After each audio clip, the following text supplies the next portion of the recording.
of ultimate stability and no furloughs, etc., is profitability and a vibrant company. That's the only ultimate guarantee, because as we all know, there ain't no Santa Claus. 3 years ago, when we proudly announced the acquisition of Eastern Airlines at a press conference, I never believed that we'd be here today. Now that the battle has moved into the bankruptcy courts, what could happen next? Lorenzo could try to do with Eastern what he did with Continental, abrogate union contracts. But it won't be that easy this time. Under the old bankruptcy law, you could automatically abrogate labor contracts. Under the new law, you must petition the bankruptcy judge, and he has to render a ruling whether you can abrogate labor contracts. What about selling off some of Eastern's assets? That, too, would be up to a bankruptcy judge. It's entirely possible that a particular sale of aircraft or routes or slots on a piecemeal basis will be objected to, and the court could rule that that type of transaction, even if otherwise beneficial to raise some cash or what have you, cannot be done except as part of an overall reorganization. From the union side came calls for an all-out war on Texas Air, Eastern's parent company. We are calling on every possible force in this country that has any conscience, including the flying public, to be sure that Frank Lorenzo and this atrocity that he has perpetrated does not succeed. Finally, what would it mean if Eastern Airlines were to go under? For the traveling public, it would obviously mean one less airline to choose from and the near certainty of higher airline fares. And for the unions, one less employer, more people looking for work, and the near certainty that they would find work either at lower wages or not at all. I'm Jeff Greenfield for Nightline in New York. A little later in this broadcast, we'll be joined by officials of the Machinists Union and the Airline Pilots Association, as well as a senior executive with Eastern's parent company, Texas Air. But first, when we come back, we'll talk with a former federal bankruptcy judge about the consequences of today's action by the airline. This is ABC News Nightline. Brought to you. A cop, mentally disabled by the violence he faced. Now the police, he claims, won't give him the pension he deserves. Watch 2020 Friday. Eastern could take several directions when it goes into bankruptcy. Present management may keep control, but whatever it does must be approved by the court. Chairman Frank Lorenzo says he expects a smaller airline to emerge. TWA Chairman and corporate raider Carl Icahn says he's been contacted by Eastern's unions and is willing to talk about buying the airline if Eastern's management permits it. John Flowers is a former federal bankruptcy judge for the Northern District of Texas who presided over the Braniff Airlines bankruptcy proceedings back in 1982 and 83. Judge Flowers, who currently heads the bankruptcy section of a Dallas law firm, is with us now in our Dallas bureau. Help us out from the simplest level, first of all. If I am an Eastern customer and I bought tickets to fly down to Florida, let's say a couple of weeks from now, what happens? Do I get my money back? Ted, I'm afraid you don't. The ticket holders prior to the filing of the bankruptcy had a right to ride on an airplane furnished by Eastern. Upon the filing of the bankruptcy by Eastern, they were made into unsecured creditors, and they will stand in line like all other unsecured creditors, although Congress has provided a limited amount of protection for them. So they just lose everything, or is there a chance, let's say, that another airline might be willing to accept those tickets? Well, another airline might choose to accept their tickets, but it would be a voluntary act on the other airline's part. Some airlines may choose to do so, and some may not. There would be some incentive for an airline to fly Eastern's passengers. They may want to obtain some of Eastern's customers, build goodwill for themselves, improve their competitive edge. Others may choose not to. In the Braniff case, for a period of time, there was some confusion, and some airlines were honoring Braniff's tickets, and others were not. Ultimately, I think none of the airlines honored the tickets. Look into Frank Lorenzo's mind for a moment right now, and I realize that you can't say with certainty what he is about and what he is doing, but what are the advantages that he gains? I mentioned that at the top of the broadcast he gains some time. What else does he get? Well, I think by filing bankruptcy, Eastern has gained some things. The first and most obvious is that interest on their unsecured debt stops running. Another is that... What does that mean? Forgive me for interrupting. Creditors to whom Eastern owes money that have an agreement whereby Eastern is to pay them interest, unsecured creditors can no longer collect interest on their indebtedness upon the filing of the bankruptcy. The interest stops. Okay. Eastern, of course, was holding a large amount of money representing ticket sales for future rides on Eastern's aircraft. As you know, the trend today is for airlines to sell tickets for future flights and give discounts. So a great deal of money is accumulated by Eastern in that fashion. Those customers have a right prior to the bankruptcy filing to demand refunds. Now that the bankruptcy has been filed, they are turned into what we call pre-petition unsecured creditors, and they have no right, specific right to the specific monies that they have paid to Eastern for those tickets. Judge Flowers, forgive me because we still have an awful lot to do tonight. We'll come back a little bit later in the broadcast and talk to you also. But I just want to ask you, as a former bankruptcy judge yourself, when you have the responsibility as a judge to make the decisions or to decide which decisions can be made, doesn't that put you in the position of being a businessman rather than an interpreter of the law? In some respects, a bankruptcy judge is making business decisions, Ted. But by the very nature of the process, bankruptcy anticipates that businesses will reorganize, and the way the law is structured, the judge is simply going to have to make some business decisions. I guess what I'm asking is it the tendency of a judge to sort of defer to the businessman if the businessman comes in and makes a compelling case that he can sort of reorganize if he is allowed to do A, B, C, and D? Does the judge tend to go along with that? Not necessarily at all, and these matters aren't presented in a vacuum. The opposing parties will present their experts who will give views that will assist the judge as well as the management, and then the judge has available to him expertise from all sides of the issue from which then he can make his decision. So just very quickly, what Frank Lorenzo has done today then is a little bit of a gamble. He gains some, but he may lose some. Oh yes, very much of a gamble. All right, Judge, we'll be back to you a little bit later. Thank you. When we come back, we'll be joined by the head of the striking machinists at Eastern, by an official of the Airline Pilots Association, and by a senior vice president of Texas Air, Eastern's parent company. Moms on the road, first class or driving a truck. What it's like when a job requires leaving the kids behind. Watch 2020 Friday. Supplying drug addicts with free needles. Tomorrow, a continuing controversy in the fight against AIDS. Also, Arnold Schwarzenegger on Good Morning America. Charles Byran is president and general chairman of District 100 of the International Association of Machinists and is chief negotiator for 8,500 Eastern mechanics, baggage handlers, and other ground employees who are out on strike. He is with us in our Miami bureau. Captain J. Randolph Babbitt, who is with us in our Washington bureau, is a veteran Eastern pilot and executive administrator of the Airline Pilots Association. Also here in Washington, Clark Onstad, senior vice president of Texas Air Corporation, which includes both Eastern and Continental Airlines.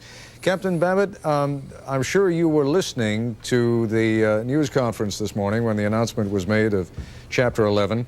It sounded to me as though Mr. Lorenzo totally ignored the machinists and spent all his time going after the pilots. Can you imagine why?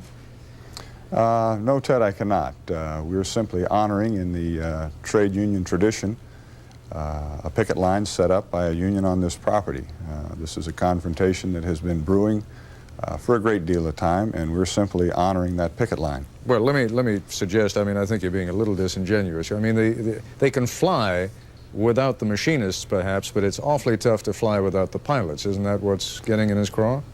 Well, that's absolutely correct, but those machinists have been unable to resolve this dispute that they have with Texas Air Corporation.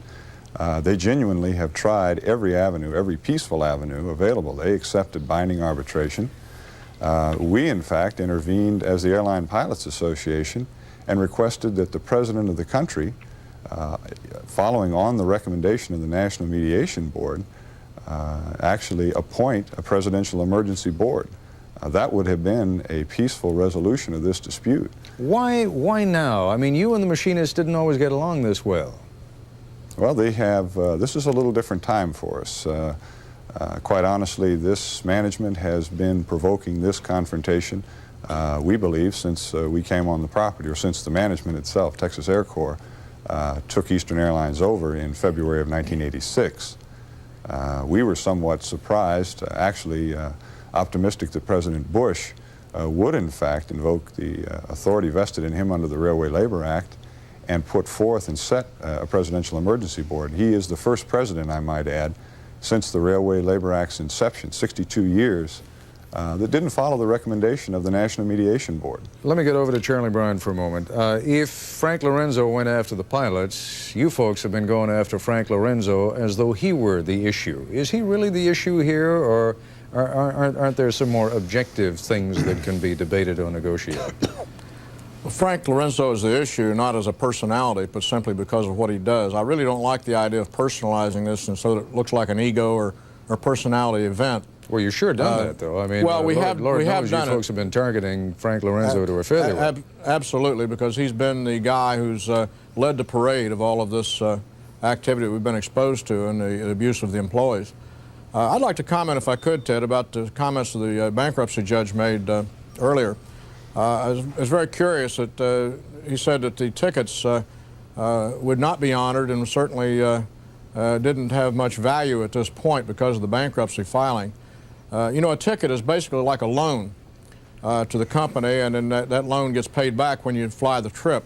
They call it air traffic liability, and almost $300 million of Eastern's cash was tied up in that kind of liability, which they were trying to protect, obviously, at the expense of their customers who paid for those tickets. And ironically, the employees have been put in the same boat because they declared this bankruptcy on payday, and even though they've worked and earned their money, the employees are not getting checks that they were entitled to this week. So now I'm wondering, and I'd be very interested in the bankruptcy judge's comments on that. I'm wondering, since the enormous amount of assets and cash and resources and airplanes and routes have been transferred from Eastern Airlines over to Continental, I'm wondering if the whole Texas Air empire and Continental will not be exposed by the bankruptcy court to this bankruptcy, and perhaps their tickets, that loan that you're making to Continental, will be treated the same way. Judge Flowers? Well, this is very early in this proceeding, and it's premature to speculate about what might happen regarding Texas Air. There are, of course, provisions that non-debtor parties might be brought in and held responsible for the debts of a debtor, but the requirements for that are quite stringent, and I believe it's too early, and a great many more facts need to be developed before that would be something that we could talk about. All right, I'll tell you what, Mr. Onstead, who is here representing Texas Air and by extension Eastern, is eager to get into this fray, and we'll let him do that as soon as we continue our conversation, which will be in a moment.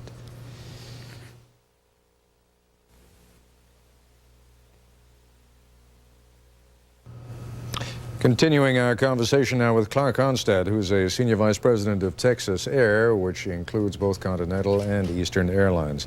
Let's pick up for a moment on that $300 million that the traveling public has lent Eastern Airlines in the form of ticket sales, advanced ticket sales.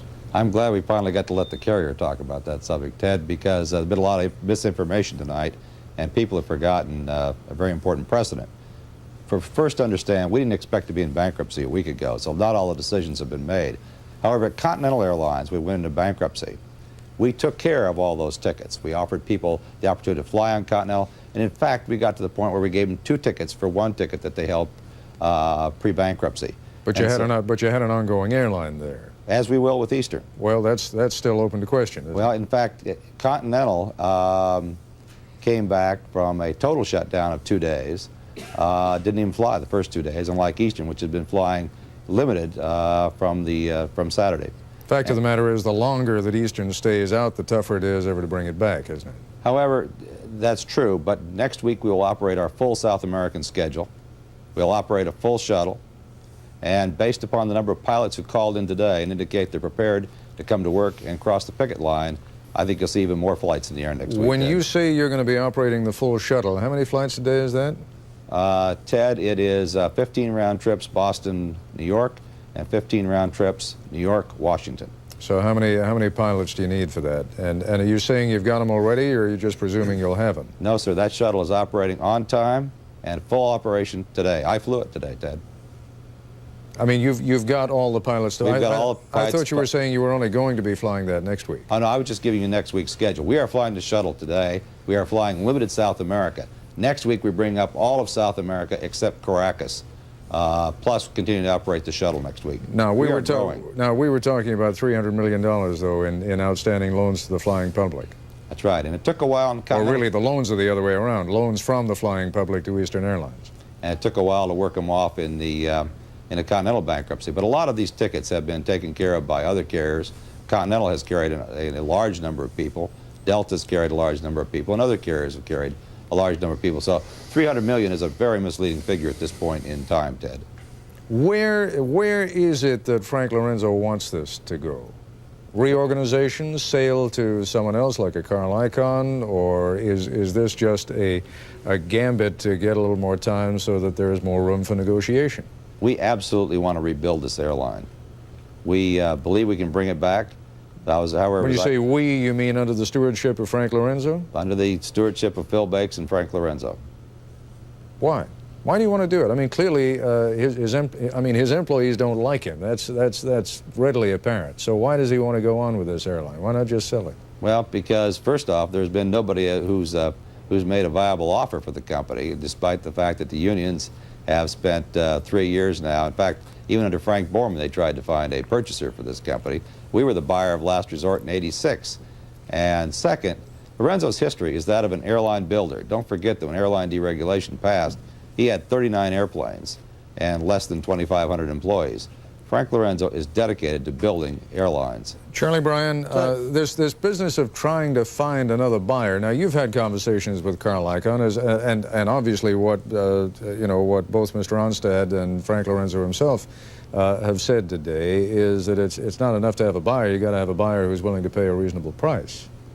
Well, first of all, I'd just like to talk about the airline builder comment. Frank Lorenzo, after he... Well, I'll tell you what, why don't you respond to my question first, and then if we've got time, we can get back to the other. Well, I was going to work up to the response to the question. Yes, there absolutely has been meetings. Carl Icahn called me personally, said Frank Lorenzo gave him permission to do that back in September. We had a number of meetings.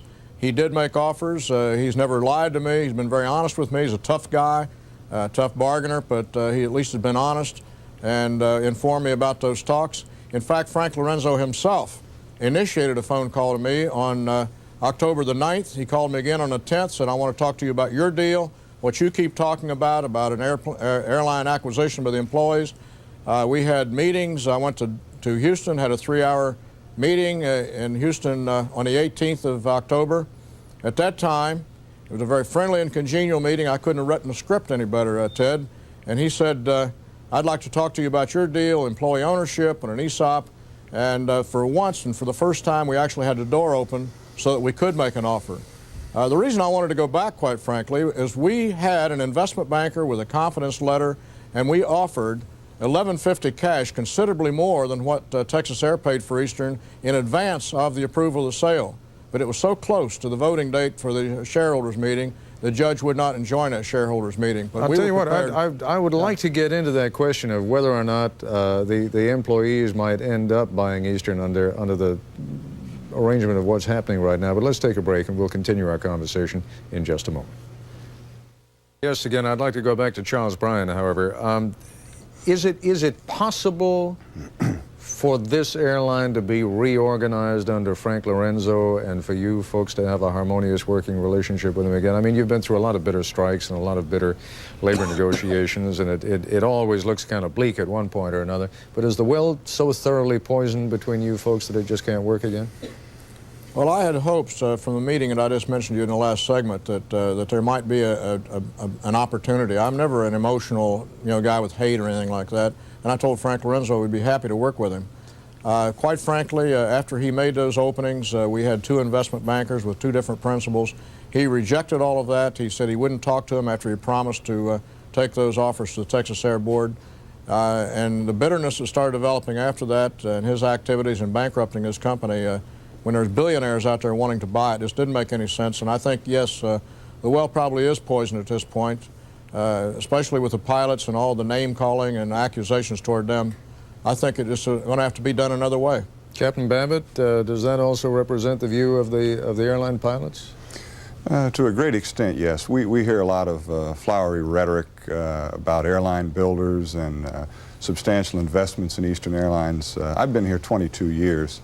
There are 15,000 fewer employees here today at Eastern Airlines than there were 3 years ago.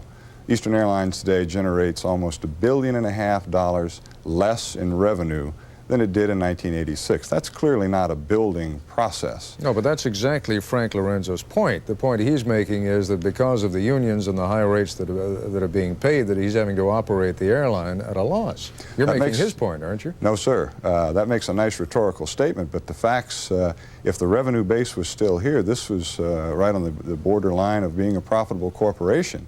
The employees here have granted concessions in the past and are quite willing to do it now to save this airline. But you cannot build an airline and continue to strip away the assets, the routes, the equipment, even the reservation system. We're having a very difficult time believing this rhetoric. Look across the street at Continental. We need to straighten out some facts here, if we may. Go ahead. This was just called being on a borderline of being a profitable company. This is a company that lost $1.5 billion since 1978. It's made $65 million one time in the last 10 years. We've been talking about moving assets. You know, your opening segment said 20 airplanes went to Continental. Indeed, the net is 2. The rest of the airplanes came back to Eastern. Your opening segment mentioned the Miami-London route. That was a route that Eastern had abandoned. It wasn't flying. There have been a lot of rhetoric on this show about stripping assets tonight, but indeed, you made the point at the opening of the session that this is an asset-rich company and a cash-poor company. If we had, in fact, sold more assets quicker, it wouldn't be in bankruptcy today. The problem is we, in fact, didn't sell enough assets quick enough to keep it alive, Ted. Well, Could I comment on this remarks, Ted? It's unconscionable to allow that to go out over the airways. I was a member of Eastern's board of directors for over 2.5 years, and I know about the economics and finances of Eastern Airlines. And Eastern Airlines had the most profitable period in their entire history in the first 7 months of the year they sold it. $168 million in net profit in the first 7 months of that year, almost $300 million in operational profit.